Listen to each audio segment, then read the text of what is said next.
क्या लखनऊ विकास प्राधिकरण यानी एलडीए के न्यायालयों की कोई विधिक हैसियत बची है या फिर एलडीए कोर्ट के आदेश सिर्फ रद्दी के टुकड़े हैं जिन्हें जोन के भ्रष्ट इंजीनियर अपनी जेब में दबाकर घूमते हैं। आज हम बात कर रहे हैं एलडीए के प्रवर्तन जोन 5 की, जहां अयोध्या रोड से जुड़े देवा रोड, चिन्हाट, रहमानपुर, गणेशपुर और नौबस्ता में नियमों की अर्थी उठाई जा रही है।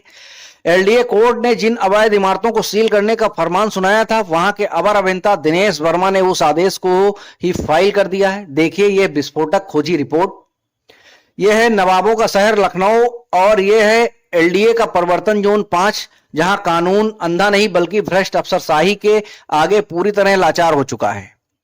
देवा रोड के रहमानपुर, गणेशपुर और नौबस्ता क्षेत्र में इन दिनों भूमाफिया और प्रॉपर्टी डीलरों की चांदी है।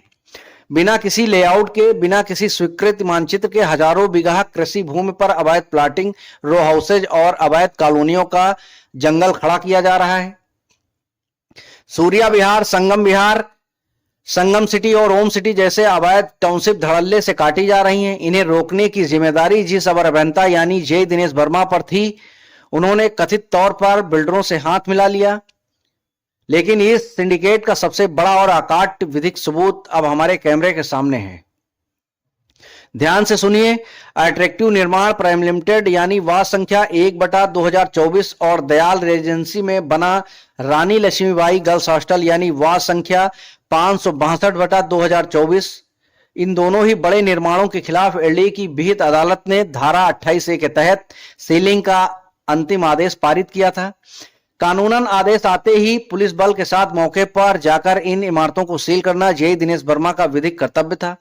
लेकिन हफ्तों और महीनों बीत जाने के बाद भी इन दोनों जगहों पर सीलिंग की एक ईंट तक नहीं लगाई गई। क्यों? क्या जय दिनेश वर्मा एलडीए कोर्ट और उपाध्यक्ष से भी बड़े हो गए हैं?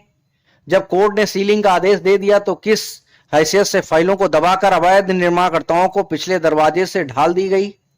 क्या नए अफसरों का पुराना बहाना कि यह मेरे समय का आदेश नहीं इन्हें इस प्रशासनिक अपराध से बचा पाएगा?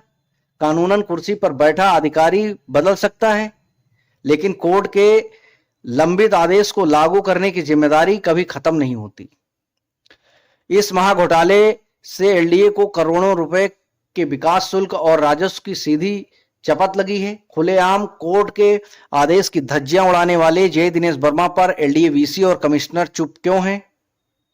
क्या इस सिंडिकेट की कड़ियां ऊपर तक जुड़ी हैं?